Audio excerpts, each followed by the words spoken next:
Hello students, કેમ છો? મજામાં? ચેપ્ટર નંબર 6, એક નવું ચેપ્ટર જેનું નામ છે વિદ્યુત ચુંબકીય પ્રેરણ. આ વિદ્યુત ચુંબકીય પ્રેરણ એટલે શું? ચલો પછી જોઈએ છીએ. પહેલા અહીંયા જોઈએ. અત્યાર સુધી આપણે એવું ભણ્યા કે વિદ્યુત પ્રવાહની મદદથી ચુંબકીય ક્ષેત્ર ઉત્પન્ન થઈ શકે છે. કે તમે જ્યારે કોઈ વાહક તારમાં વિદ્યુત પ્રવાહ પસાર કરો તો તે વાહક તારની આસપાસ ચુંબકીય ક્ષેત્ર ઉત્પન્ન થાય. આવું બને. પણ ઘણા બધા વૈજ્ઞાનિકોના મનમાં એ સવાલ હતો કે શું આનાથી ઉલટું થાય? એટલે કે શું ચુંબકની મદદથી પ્રવાહ મળશે, ચુંબકીય ક્ષેત્રથી પ્રવાહ મળશે? આવા ઘણા બધા સવાલો હતા. તો હા, મળશે. ચુંબકીય ક્ષેત્રની મદદથી આપણે પ્રવાહ પણ ઉત્પન્ન કરીશું. પણ એ પહેલા આપણે એ જોઈએ કે અહીંયા પાયાના ખ્યાલો કયા હોવા જોઈએ. તો પહેલો પાયાનો ખ્યાલ છે કે તમારું ચેપ્ટર નંબર જે 4 છે તે એકદમ ક્લિયર હોવું જોઈએ. તેના કોન્સેપ્ટ બધી રીતે ઓકે હોવા જોઈએ. તો જોઈએ કે પાયાના ખ્યાલની અંદર સૌથી પહેલા આવે છે, ઓલરેડી આપણે તેનો અભ્યાસ કરી ચૂકેલા છીએ,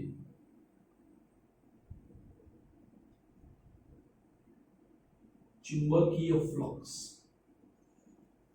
સૌથી પહેલો પાયાનો ખ્યાલ છે ચુંબકીય ફ્લક્સ. આ ચુંબકીય ફ્લક્સ એટલે શું? તો વિદ્યુત ફ્લક્સ તમને યાદ હશે કે જ્યારે કોઈ પૃષ્ઠમાંથી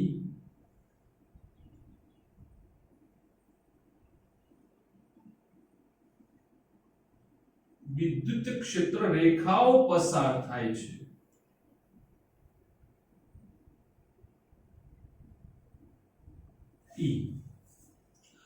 હવે આ જે પૃષ્ઠ છે તે પૃષ્ઠનું ક્ષેત્રફળ,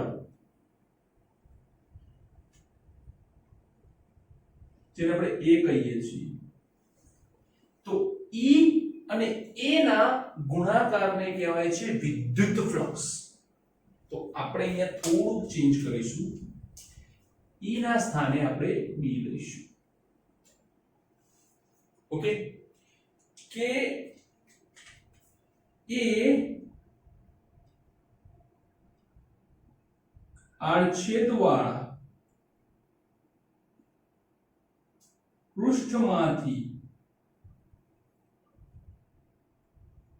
બી જેટલું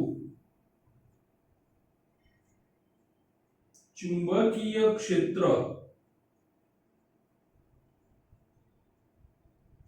પસાર થાય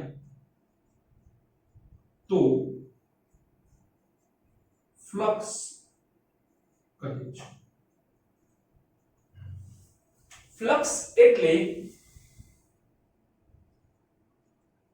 B અને A નો ગુણાકાર. એટલે કે flux phi is equals to BA. આને કહેવાય છે ફ્લક્સ. ઓકે, હવે આપણને ખબર છે કે હું આ જે પૃષ્ઠ લઉં,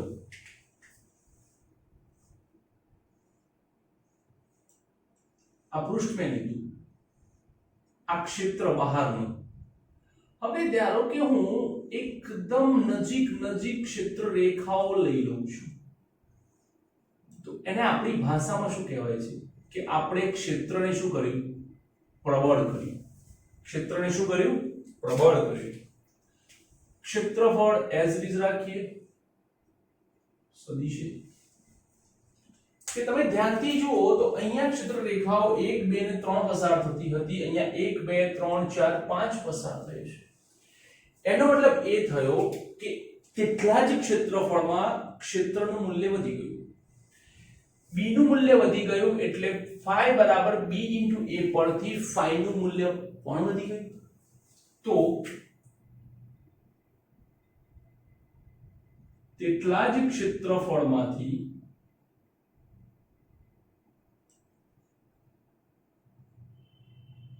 b નું મૂલ્ય વધતા phi પણ વધે. સીધી વસ્તુ છે કે phi પણ વધે છે. અને જો ક્ષેત્ર રેખાઓ ઘટાડી દેશો તો phi ઘટી પણ જશે. એકદમ સિમ્પલ. જો b ઘટે તો phi પણ ઘટે. ક્લિયર? એકદમ શાંતિથી વિચારો. જે આપણે વિદ્યુત ક્ષેત્રમાં કન્સેપ્ટ નાખ્યા હતા તે જ કન્સેપ્ટનો ઉપયોગ આજે આપણે ચુંબકીય ક્ષેત્ર માટે પણ કરીએ છીએ. ઓકે, હવે આપણી વાત છે કે ભાઈ ક્ષેત્રફળમાં આ રીતે ચુંબકીય ક્ષેત્ર પસાર થાય, પૃષ્ઠ આપેલું છે, પણ શું દરેક વખતે પૃષ્ઠ આવું જશે? જે આપણા જૂના કિસ્સા હતા એ પણ આપણે ચર્ચવાના છે કે ભાઈ કોઈ પૃષ્ઠ આપેલું છે, ધારો કે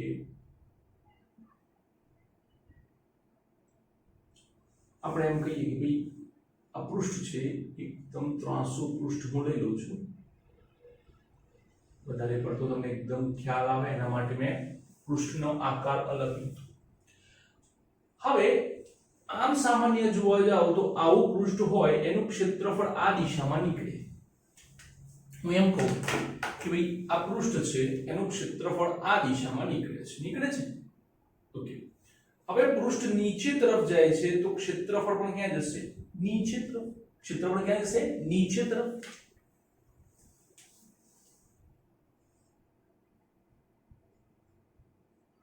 આ ક્ષેત્રફળ. ક્લિયર? ક્ષેત્રફળ તો હંમેશા પૃષ્ઠને લંબ જ રહેશે, એનામાં કોઈ ફરક પડતો નથી. પણ જે ચુંબકીય ક્ષેત્ર રેખાઓ આમ જતી હતી તે એઝ ઇટ ઇઝ જવી જોઈએ, એમાં કોઈ જ પ્રકારનો ફેરફાર જોઈએ નહીં. ઓકે, તો હવે થશે શું કે આ જે ક્ષેત્રફળ છે તે ક્ષેત્રફળના બે ઘટક મળે. એક અહીંયા ખૂણો બનાવે તો થીટા એ cos થીટા એ sin થીટા. તો ઘણા બધા વિદ્યાર્થીઓના મનમાં એવો સવાલ આવે છે કે આમાંથી આપણે કયો ઘટક વાપરીશું? તો સરળ છે, આપણે તે જ ઘટક વાપરવાનો છે જે ચુંબકીય ક્ષેત્રની દિશામાં છે. જો પૃષ્ઠ B સાથે થીટા કોણ રચે. ઓકે, એટલે કે અહીંયા જે ઘટક વાપરવાનો છે કે અહીં a cos થીટા કે જે B ની દિશામાં છે તે વાપરવું. તો flux phi is equals to b a ના સ્થાને a cos theta. તો સૂત્ર આવે phi is equals to b a cos theta. cos theta એટલે કે dot product. phi is equals to b into a. phi is equals to b into a મળે છે. એનો મતલબ એ થયો કે જો થીટા બરાબર 0 એનો મતલબ એ છે કે b એ a ને સમાંતર, b જે છે તે a ને સમાંતર છે. એનો મતલબ એ થયો કે b અને પૃષ્ઠ એકબીજાને કેવા છે? લંબ છે. ધ્યાનથી જુઓ, આ પૃષ્ઠ છે, આ પૃષ્ઠ, b જુઓ તેને લંબ છે. તો b પૃષ્ઠને લંબ હોય તો ક્ષેત્રફળને કેવો થશે? સમાંતર. કારણ કે ક્ષેત્રફળ એ પૃષ્ઠને લંબ છે. ફરી સાંભળો, ક્ષેત્રફળ જે છે તે પૃષ્ઠને કેવો છે? લંબ. પૃષ્ઠ જે છે તે ચુંબકીય ક્ષેત્રને લંબ છે, તો બંને લંબ એકબીજાને કેવા થઈ જશે? સમાંતર. બંને લંબો એકબીજાને કેવા થઈ જશે? સમાંતર. તો આ સમયે તમારું જે ફ્લક્સ મળશે તે phi maximum હશે is equals to ba. phi maximum is equals to ba. એવી જ રીતે જો θ બરાબર 90 લેવામાં આવે છે એટલે કે b અને a પરસ્પર લંબ થાય છે, એનો મતલબ એ થયો કે b અને પૃષ્ઠ એકબીજાને સમાંતર થાય છે. કેવી રીતે સમજાવું છું. તો આ પરિસ્થિતિમાં તમારું જે ફ્લક્સ છે phi is equals to ba cos 90. cos 90 મતલબ 0. તો આ કેવો કિસ્સો હોય? તો બતાવો. ધારો કે મારું પૃષ્ઠ આ રીતનું છે અને મારું બધું ક્ષેત્ર આ રીતે નીકળી જાય છે.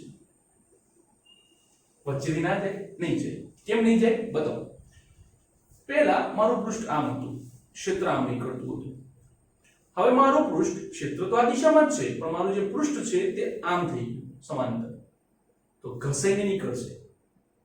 આમ જવું જોઈએ, આમ નહીં. એટલા માટે બંને પરસ્પર એકબીજાને કેવા થશે? લંબ. કેવી રીતે? તો જ્યારે પૃષ્ઠ આ દિશામાં હોય ત્યારે ક્ષેત્રફળ આ દિશામાં લંબ. પૃષ્ઠ જ્યારે ત્રાંસુ થાય ત્યારે નીચે તરફ આવે. પૃષ્ઠ જ્યારે આમ આડું થઈ જાય સમક્ષિતિજ ત્યારે તે સીધે સીધું શિરોલંબ તરફનું ક્ષેત્ર રચે છે. એ 90 ડિગ્રી. ઓકે. બી. તો આ છે તમારા પાયાનો ખ્યાલ ચુંબકીય ફ્લક્સ. ક્લિયર? ફ્લક્સમાં કેવી રીતે વધારો થશે? ચુંબકીય ક્ષેત્રમાં વધારો કરો અથવા તો ક્ષેત્રફળમાં વધારો કરો તો તમારું ફ્લક્સ આપોઆપ વધી જશે. અહીંયા જો તમારું પૃષ્ઠ એને લંબ નહીં હોય તો તમારે ચુંબકીય ક્ષેત્રની દિશામાંનો ઘટક લેવો પડશે. એવી જ રીતે ઘણી વખતે ઉલટી પરિસ્થિતિ પણ આવી શકે છે કે ધારો કે પૃષ્ઠ તો આ દિશામાં છે પણ કોકે ચુંબકીય ક્ષેત્ર આમ આપી દીધું તો ચુંબકીય ક્ષેત્રના બે ઘટક લેવાના, b cos θ, b sin θ. બરાબર? અને આ પૃષ્ઠને લંબ તેનું ક્ષેત્રફળ તો આ દિશામાં હોય જ છે. એ વખતે શું થાય? ba cos θ. એ તો છે ba cos θ. તો એવું નથી કે ક્ષેત્રફળના જ ઘટકો કોઈ કારણસર ચુંબકીય ક્ષેત્રના પણ જો ઘટક બન્યા હોય તો એના પણ બે ઘટકો લેવાના, b cos b sin. એમાંથી જે ચુંબકીય ક્ષેત્રની દિશામાંનો ઘટક છે તેનો જ ઉપયોગ કરવાનો છે. જે ચુંબકીય ક્ષેત્રની દિશામાંનો ઘટક છે આપણે તેનો જ ઉપયોગ કરવાનો છે, બીજાનો ઉપયોગ કરવાની જરૂર નથી. ઓકે, ચલો ફટાફટ આ લખી લો.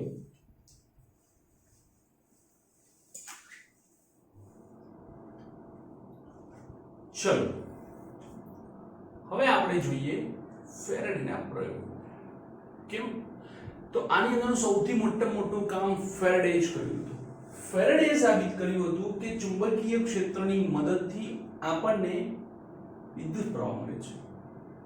તો જો કે એના પ્રયોગમાં એક્ઝેક્ટલી શું હતું અને શેની જરૂરિયાત હતી,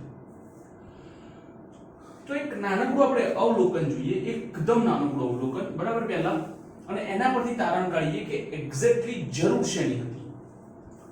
તો એક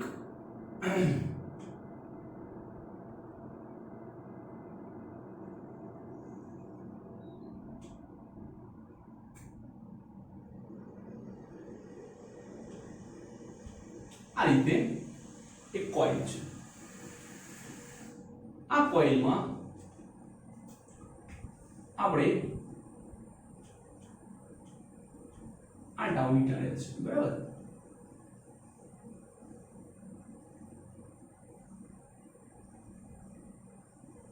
આ રીતે આ કોઇલ સાથે આપણે બેટરી જોડી છે. ઓકે, હવે અહીંયા એક કળ જોડવામાં આવે છે, ક્લિયર?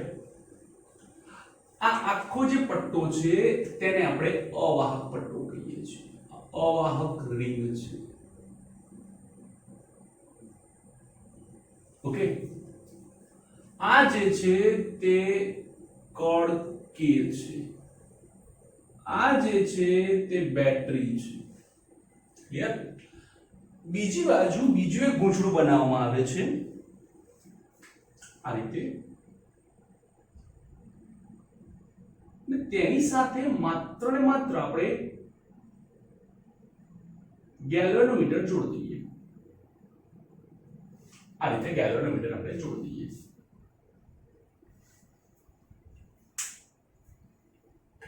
હવે આપણને ખબર છે કે જ્યારે પણ આપણે કળ બંધ કરીએ ત્યારે પ્રવાહ આ દિશામાં વહે, કોઇલમાં થઈને અહીંયા આવે. કોઈ પણ કોઇલની અંદર પ્રવાહ જાય એટલે તેમાં ચુંબકીય ક્ષેત્ર ઉત્પન્ન થાય કે કોઇલમાં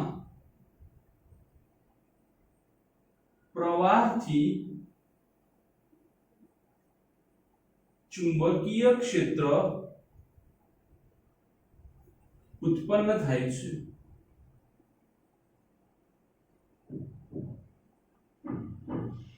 શું થાય છે? કોઇલમાં પ્રવાહથી આપણને ચુંબકીય ક્ષેત્ર મળે છે. ઓકે, આપણું કામ શું છે કે ચુંબકીય ક્ષેત્રની મદદથી આપણે પ્રવાહ ઉત્પન્ન કરવાનો છે. હવે જ્યારે આમાં પ્રવાહ ઉત્પન્ન થાય છે ત્યારે અહીંયાથી ચુંબકીય ક્ષેત્ર રેખાઓ નીકળે છે બધી બાજુ. એમાંથી આપણે ખાલી પાછળની બાજુની ચર્ચા કરીએ, આગળની બાજુની આપણે ચર્ચા કરવી નથી, બરાબર? ભાઈ આ રીતે ક્ષેત્ર રેખાઓ નીકળે છે આ રીતે. એરો આપી દઈએ એટલે શું વધારે આઈડિયા આવે તમને, ક્લિયર? આ ચુંબકીય ક્ષેત્રમાં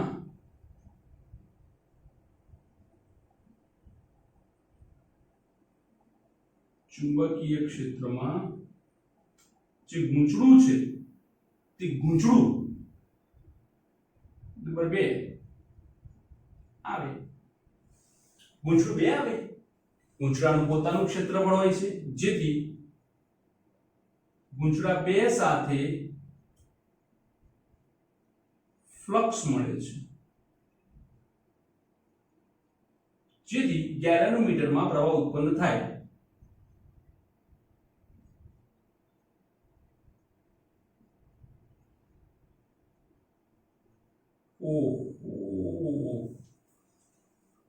પ્રવાહ ઉત્પન્ન થતો નથી. ફ્લક્સ સંકળાઈ ગયું, ચુંબકીય ક્ષેત્ર આવી ગયું, તો ગેલ્વેનોમીટર ડિફ્લેક્શન બતાવવું જોઈએ પણ નથી બતાવતું. કારણ એવું છે કે જ્યારે આ કળને આપણે બંધ કરી છે, ત્યારે પ્રવાહ વહે છે, ચુંબકીય ક્ષેત્ર મળે છે, પણ ગેલ્વેનોમીટર ડિફ્લેક્શન નથી બતાવતું. હવે જ્યારે આ કળને આપણે ઓપન કરી દઈએ છીએ ત્યારે પ્રવાહ બંધ થશે, ક્ષેત્ર જતું રહેશે અને ગેલ્વેનોમીટર એક ક્ષણ માટે ડિફ્લેક્ટ થશે. આ જોરદાર થયું. જ્યારે ટી બંધ હતી, પ્રવાહ પસાર થતો હતો, ચુંબકીય ક્ષેત્ર મળતું હતું, ત્યારે ગેલ્વેનોમીટર ડિફ્લેક્શન ના પામ્યું. પણ આજે જ્યારે હું કળને ખુલ્લી કરી દઉં છું, પ્રવાહ બંધ થાય છે, ત્યારે એક ક્ષણ માટે ગેલ્વેનોમીટરમાં મૂવમેન્ટ દેખાઈ. તો પછી શું કર્યું? કળ બંધ કરી. તો જેવી મેં કળ દબાઈ ને એવી ફરી એક મૂવમેન્ટ આવી. યાર આ જોરદાર. કળ બંધ કરું તો મૂવમેન્ટ આવે, કળ ખોલું તો મૂવમેન્ટ આવે, કળ બંધ કરું તો મૂવમેન્ટ આવે, કળ ખોલું તો મૂવમેન્ટ આવે. કળના કારણે પ્રવાહ વહે છે. કન્ફ્યુઝન કામ થઈ ગયું. એક્ઝેક્ટલી આમાં શું છે તો જો ધ્યાનથી કે જ્યારે કળ બંધ હતી ત્યારે તમારો પ્રવાહ જે હતો સર્કિટમાં વહેતો પ્રવાહ શૂન્ય હતો. તેથી ચુંબકીય ક્ષેત્ર જે હતું તે કેવું હતું? 0 હતું. તેથી સંકળાતું ચુંબકીય ફ્લક્સ જે હતું તે પણ 0 હતું. આ વાત સત્ય છે. હવે જ્યારે કળ બંધ, sorry my mistake, open mistake, ખુલ્લી હતી. હવે જ્યારે કી બંધ કરી દો એટલે કે કળને બંધ કરી દઈએ એટલે આવી પરિસ્થિતિમાં લાવી દઈએ. ચલો, ત્યારે 0 નો પ્રવાહ મહત્તમ થાય, 0 નું ફ્લક્સ મહત્તમ થાય. ઓકે, તો તમે ધ્યાનથી જુઓ કે અહીંયા જે છે તે 0 થી મહત્તમ થવું મતલબ કે તેમાં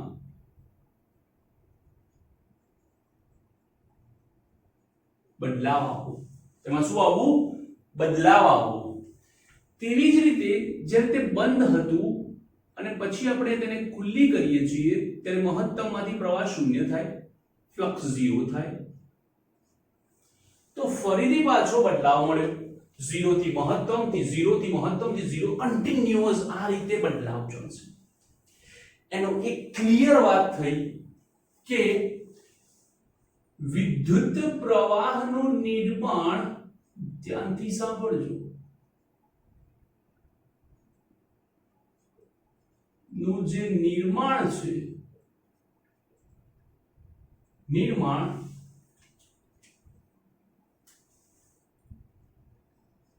ચુંબકીય ક્ષેત્ર અથવા તો આપણે જે ચુંબકીય ફ્લક્સ કહીએ છીએ, ફ્લક્સ થી થતું નથી, પરંતુ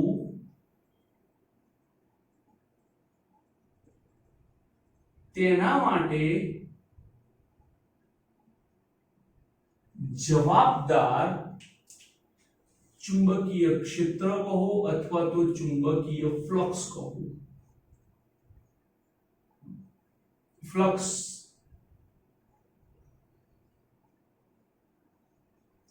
ચુંબકીય ફ્લક્સનો બદલાવ જવાબદાર છે, ચુંબકીય ક્ષેત્ર નહીં. તેનો બદલાવ, બદલાયું. 0 હતું ત્યારે ડિફ્લેક્શન હતું, મેક્સિમમ હતું ત્યારે ડિફ્લેક્શન હતું. તો ડિફ્લેક્શન ક્યારે થયું? જ્યારે તે 0 થી મહત્તમ થતું હતું ને તે ક્ષણમાં ડિફ્લેક્શન થયું. ફરી સાંભળો, જ્યારે કળ ખુલ્લી હતી ત્યારે પણ ગેલ્વેનોમીટર 0 બતાવે છે, જ્યારે કળ બંધ છે ત્યારે પણ ગેલ્વેનોમીટર 0 બતાવે છે. તો ગેલ્વેનોમીટર ડિફ્લેક્શન ક્યારે બતાવે છે? તો જ્યારે તમે કળને બંધ કરવા તરફ જઈ રહ્યા છો, એટલે કે પ્રવાહ જ્યારે 0 થી મહત્તમ તરફ જાય છે, ચુંબકીય ક્ષેત્ર 0 થી મહત્તમ જાય છે, જેના પરિણામે સંકળાયેલું ચુંબકીય ફ્લક્સ 0 થી મહત્તમ જાય છે, ત્યારે તેમાં ડિફ્લેક્શન આવે છે. એનો મતલબ એ થયો કે એક સ્થિર ચુંબકીય ક્ષેત્ર ક્યારેય વિદ્યુત પ્રવાહ ઉત્પન્ન કરતું નથી. જે ચર્ચા થઈ છે તેની વાત કરીએ તો આ જે છે તે ગૂંચળા 1 ની વાત છે, સેમ પરિસ્થિતિ. પણ આ જે છે તે ગૂંચળા 2 ની વાત છે કે ફ્લક્સ 2 સાથે સંકળાવવું જોઈએ. કેમ એવું? કારણ કે તમારે પ્રવાહ અહીંયા ઉત્પન્ન કરવાનો છે. અહીં તો ઓલરેડી છે જ બેટરીનો, જેની તમારે જરૂર છે.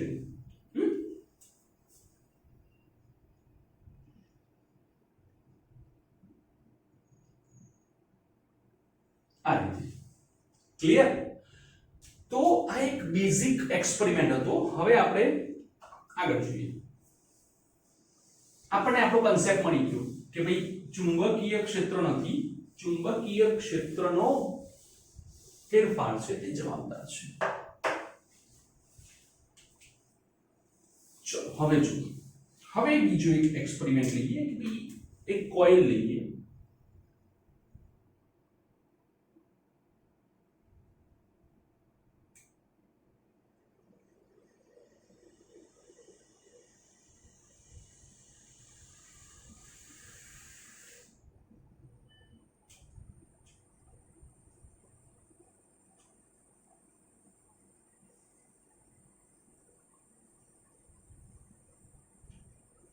આ એક કોઇલ લીધી, એન આડાવાળી કોઇલ છે. ઓકે, હવે આ કોઇલની પાસે એક ચુંબક લઈ લઈએ આપણે આ રીતે.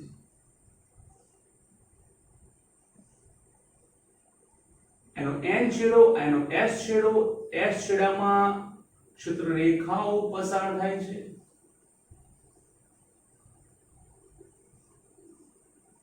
અંદર તરફ જાય છે. એવી જ રીતે n છેડામાંથી ચુંબકીય ક્ષેત્ર રેખાઓ બહાર તરફ આવે છે.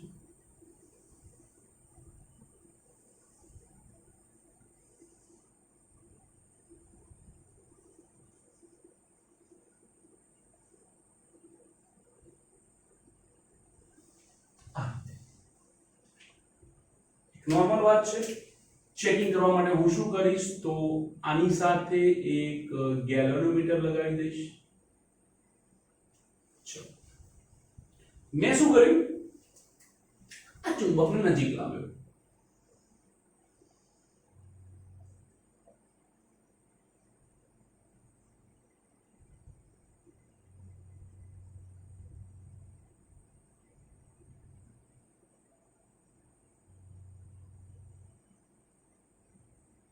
નજીક લાવ્યો આ ગેલ્વેનોમીટર.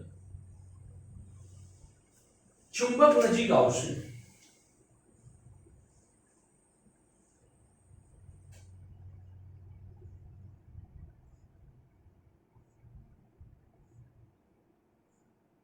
આ રીતે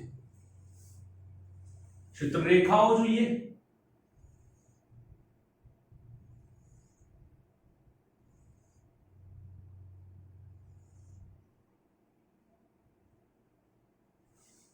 તમે ધ્યાનથી જુઓ કે આ જે ચુંબક છે તે ચુંબક આ દિશામાં ગતિ કરે છે.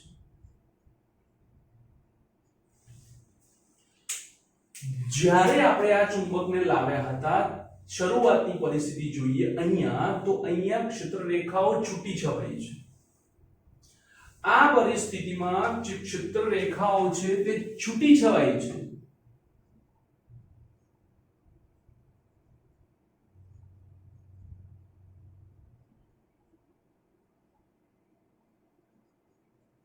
જ્યારે ચુંબક નજીક આવે છે ત્યારે ક્ષેત્ર રેખાઓ ગીચ બની જાય છે.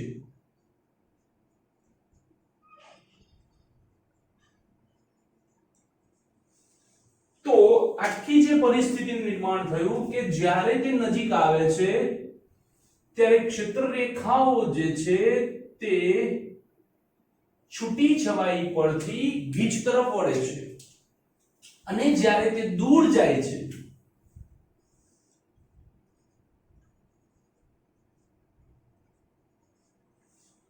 ત્યારે ફરીથી પાછી ક્ષેત્ર રેખાઓ છૂટી છવાઈ બને છે. એટલે કે અહીંયાથી નજીક લાવું તો ગીચ બને, દૂર લઈ જવું તો છૂટી છવાઈ બને, નજીક લાવું તો ગીચ, દૂર લઈ જવું તો છૂટી છવાઈ, નજીક લાવું તો ગીચ, દૂર લઈ જવું તો છૂટી છવાઈ. એનો મતલબ એ થયો કે ચુંબકીય ક્ષેત્ર રેખાઓ સતત બદલાતી રહે છે, સતત બદલાતી રહે છે, સતત બદલાતી રહે છે, અને સતત બદલાતી જતી ચુંબકીય ક્ષેત્ર રેખાઓ બદલાતા જતા ચુંબકીય ક્ષેત્રનું નિર્માણ કરે છે. બદલાતું જતું ચુંબકીય ક્ષેત્ર બદલાતા જતા ચુંબકીય ફ્લક્સનું નિર્માણ કરે છે. બદલાતું જતું ચુંબકીય ફ્લક્સ એ વિદ્યુત પ્રવાહ માટે જવાબદાર છે. બદલાતું જતું ચુંબકીય ફ્લક્સ એ વિદ્યુત પ્રવાહ માટે જવાબદાર છે. તો અહીંયા તમારું જે ક્ષેત્ર છે તેની પ્રબળતા વધઘટ થાય છે. તેની પ્રબળતા વધઘટ થાય છે. અહીંયાથી નજીક આવે છે તો પ્રબળતા વધે છે, દૂર જાય છે તો પ્રબળતા ઘટે છે, નજીક આવે છે તો પ્રબળતા વધે છે. પ્રબળતા વધે ઘટે એટલે કે ચુંબકીય ક્ષેત્ર B નો બદલાવ phi બદલે, તમારો જે B છે તેનો બદલાવ પણ ફ્લક્સને બદલે છે. હવે ધારો કે કોઈ કારણસર હું આ જે કોઇલ છે એનું ક્ષેત્રફળ વધારી દઈશ, તો સિમ્પલ વાત છે, ફ્લક્સ phi B તેનો તે A છે.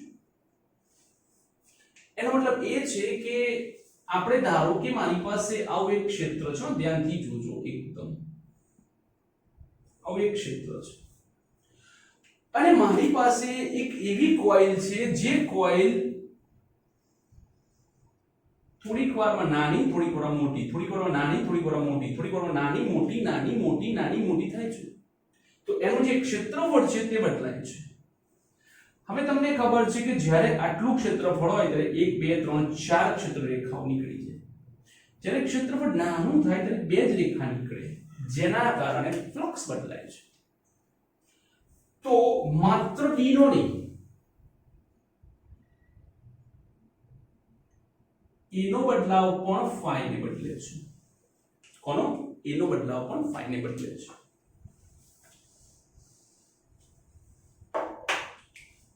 ઓકે, B ના બદલાવ માટે જવાબદાર છે એક તો સાપેક્ષ ગતિ. કઈ ગતિ? સાપેક્ષ ગતિ. મતલબ કે બતાવો તમને ધ્યાન આપજો. આ કોઇલ છે, આ ચુંબક છે, આ રીતે સાપેક્ષ ગતિ. પણ ધારો કે આપણે એવું કહીએ ખાલી ગતિ એટલે આ, તો એમની વચ્ચે ચુંબકીય ક્ષેત્ર બદલાતું જ નથી. માત્ર ગતિ નહીં, સાપેક્ષ ગતિ અગત્યની છે. ફરી સાંભળજો, તે ગતિમાં છે એટલે બદલાય છે? ના, સાપેક્ષ ગતિમાં છે બદલાય છે. પછી B ને બદલવું હોય તો શું છે? તો તમારું ચુંબક પ્રબળ લો અથવા તો પ્રવાહ વધારો, ગમે તે, મતલબ કે સ્ત્રોત જે છે, ચુંબકીય ક્ષેત્ર કોના કારણે મળે છે? તો અહીંયા ચુંબકના કારણે. આગળના ભાગની અંદર જે ફિગર જોઈ એમાં વિદ્યુત પ્રવાહના કારણે, એટલે કે સ્ત્રોતના કારણે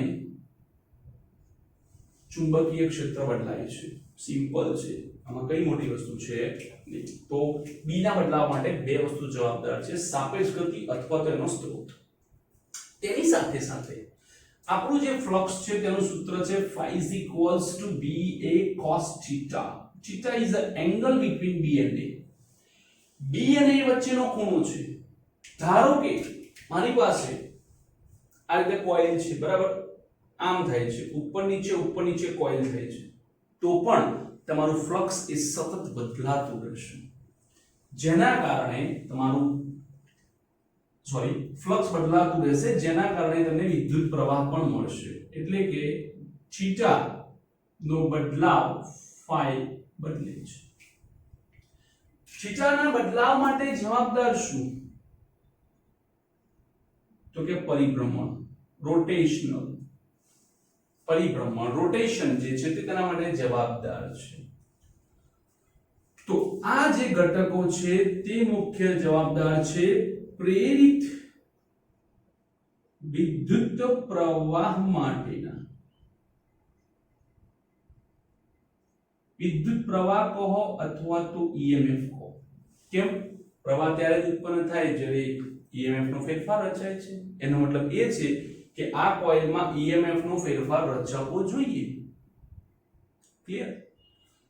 કેટલીક વાતો તમારે યાદ રાખવાની છે કે અહીંયા જે છે તે વિદ્યુત પ્રવાહનો આધાર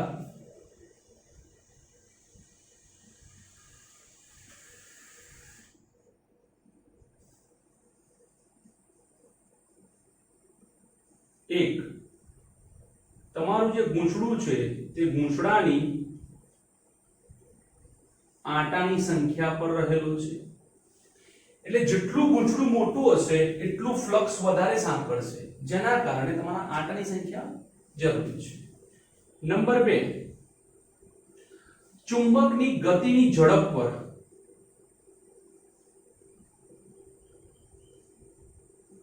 નંબર 3, ગતિની દિશા. કેમ? જો તમારી ગતિની દિશા ઉલટાશે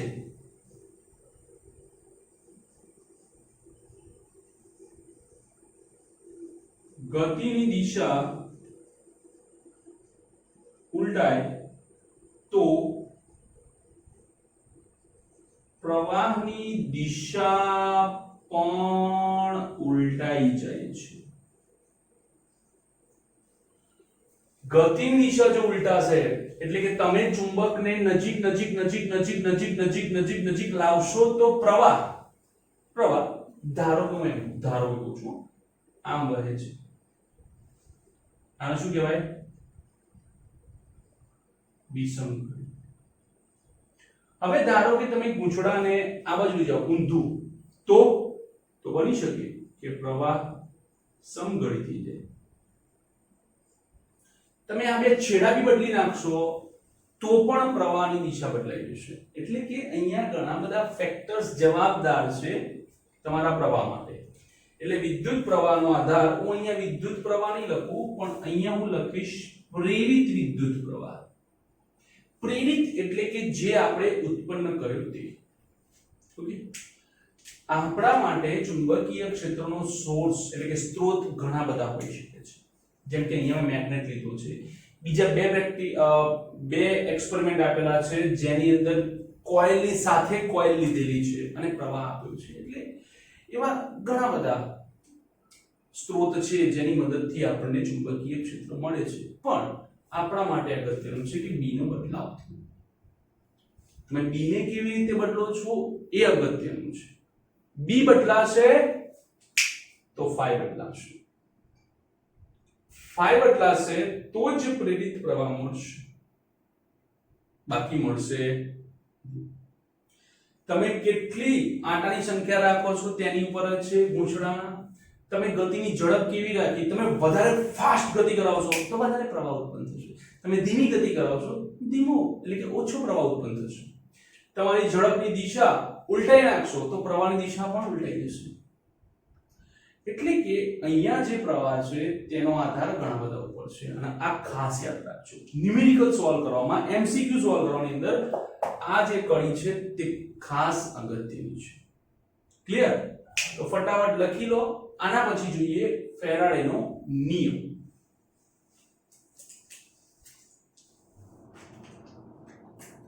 ચલો, આટલી સમજ લીધા પછી આપણા માટે ફેરાડેનો નિયમ બહુ જ અગત્યનો છે અને બહુ ઈઝી પણ છે. કેમ?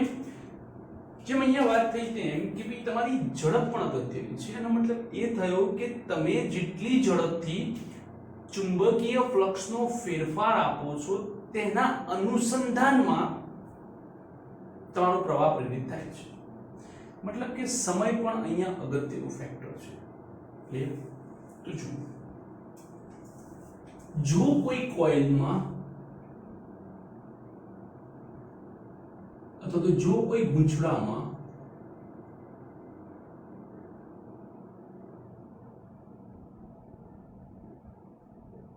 T1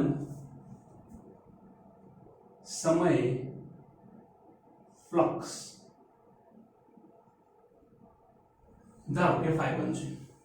ઓકે, હવે તમે સ્ત્રોત બદલ્યો, પરિભ્રમણ કરાયું, ક્ષેત્રફળ બદલ્યું, આંટાની સંખ્યા બદલી, મને નહીં ખબર, પણ તમે કંઈ પણ કર્યું કે કોઈ પણ રીતે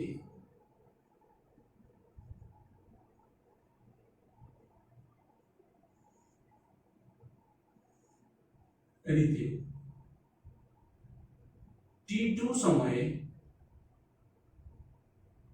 જે ફ્લક્સ છે તે ફ્લક્સ φ2 થાય. φ2 વધે કે ઘટે ડઝન્ટ મેટર, બદલાય છે. અત્યારે એટલું જોઈએ તો તેનો નિયમ શું કહે છે એ જોઈએ.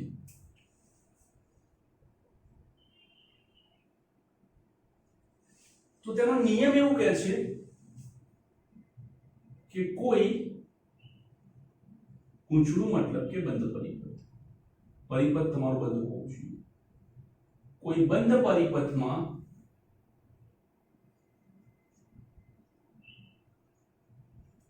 ચુંબકીય ફ્લક્સ ના ફેરફારનો સમય દર ના ઋણ મૂલ્યને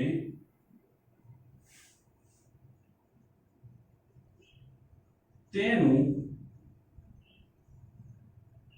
પ્રેરિત ईएमएफ કહે છે અથવા તો પ્રેરિત પ્રવાહ પણ કહે છે, પણ કોને? તેના ઋણ મૂલ્યને, નેગેટિવ વેલ્યુઝને. આ નેગેટિવ ક્યાંથી આવ્યું અચાનક? લેન્ઝનો નિયમ.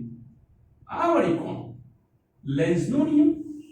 આ કેમ આવ્યું નથી? આવશે, આવતા લેક્ચરમાં આવશે. ઓકે, તો પ્રેરિત EMF epsilon is equals to flux નો ફેરફાર phi2 minus phi1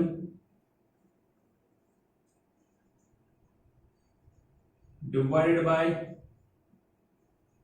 t2 minus t1 નું negative.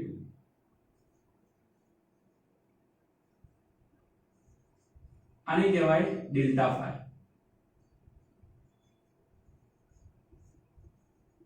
by delta t. Okay, delta phi by delta. હવે જો પરિભ્રમણનો સમયગાળો એટલે કે સમયગાળો ખૂબ જ સૂક્ષ્મ હોય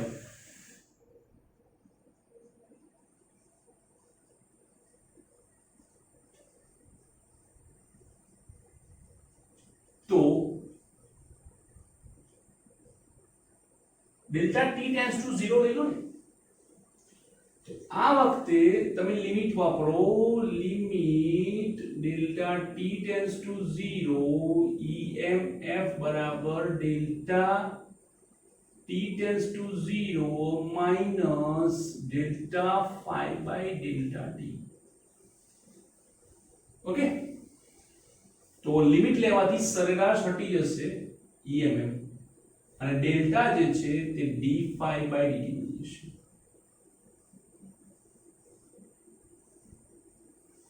કે ચુંબકીય ફ્લક્સના ફેરફારના સમય દરનું જે ઋણ મૂલ્ય છે તે EMF આપે છે. હવે જો ગૂંચળાનું અથવા તો ગૂંચળાના એક આંટાનું EMF phi હોય તથા તેના n આંટા હોય તો તેનું કુલ ફ્લક્સ કેટલું થાય? n phi થાય છે. તેનું કુલ ફ્લક્સ n phi થાય છે. તો આ વખતે તમારા બે સૂત્રોમાં એક નાનકડો ફેરફાર લઈ લેવાનો, delta phi by delta t અથવા તો n d phi by dt.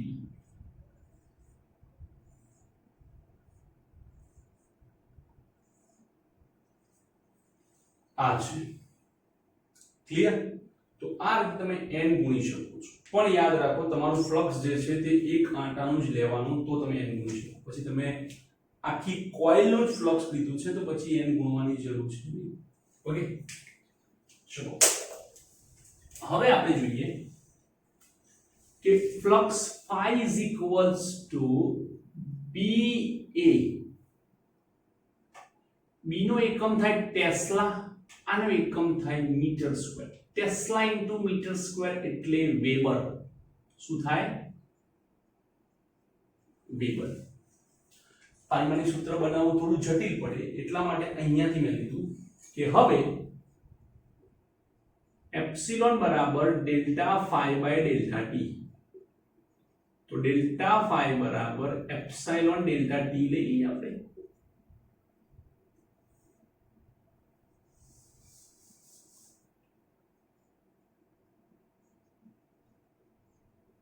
Minus delta phi by delta T. Delta phi बराबर माइनस एप्सिलॉन डेल्टा टी. આનો એકમ થાય વોલ્ટ, આનો એકમ થાય સેકન્ડ. Volt into second. એ વખતે આપણે નેગેટિવ સાઇનની જરૂર નથી, માત્ર એકમની ચર્ચા છે કે ફાઈ નો એકમ શું થાય તો કે WB વેબર. તો વેબર બરાબર વોલ્ટ ઇન્ટુ સેકન્ડ અથવા તો ટેસ્લા મીટર સ્ક્વેર થાય. પારિમાણિક સૂત્ર જોવા જઈએ તો વોલ્ટનું પારિમાણિક સૂત્ર આપણને ખબર છે 1231, એમાં સેકન્ડનો એક પ્લસ થાય એટલે થાય 1221. તો આમ વેબરનું પારિમાણિક સૂત્ર થાય છે 1221. ઓકે, આના પરથી તમે ટેસ્લાનું પારિમાણિક સૂત્ર પણ બનાવી શકો છો કે L જતો રહેશે, મીટર સ્ક્વેર નીકળી જશે. તો m1 l0 t-2 a-1 એના પરથી બને છે તમારા ટેસ્લાનું પારિમાણિક સૂત્ર. ઓકે, તો આ છે તમારો ફેરાડેનો પ્રયોગ અને આ એક એકમની પદ્ધતિ. ચલો એ ફટાફટ લખી લો એટલે પછી હું એમાં ન્યુમેરિકલ્સ એક ચલાવું કે જેથી તમને ખબર પડે કે એક્ઝેક્ટલી કેવી રીતે પૂછાય છે. જો ધારો કે એવું કહે છે કે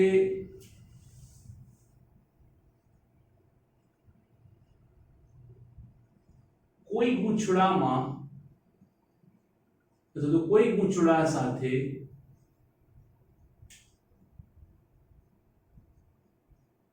સંકળાયેલ ચુંબકીય flux phi is equals to t cube minus 3t square plus t plus 3 अनुसार होय तो t बराबर 2 सेकंड पर EMF शोधो. t बराबर 2 सेकंड पर EMF शोधो. तो આપણે શું કરીશું કે flux phi is equals to t cube minus 3t square plus t plus 3 વિકલન કરો d phi by dt ઘાત આગળ 3t square ઘાત આગળ 2t t નું 1 3 નું 0 3t square minus 6t plus 1 આ થાય છે તમારું ફ્લક્સ. હવે આની અંદર તમે t બરાબર 2 મૂકી દો તો કે 2 નો વર્ગ માઈનસ 2 પ્લસ 2 નો વર્ગ 4 તરી 12 ઓછા 12 વત્તા 1 બરાબર 1 વોલ્ટ. હવે જો તમને એવું કીધું છે કે EMF ઓપ્શન ચેક કરવાનો તો તમારી પાસે ઓપ્શન જો d phi by dt negative માં આપેલો હોય તો તમારે -1 વોલ્ટ લખવું પડે અને જો ઓપ્શન ની અંદર નેગેટિવ નથી તો તમે માનાંક પણ કરી શકો છો.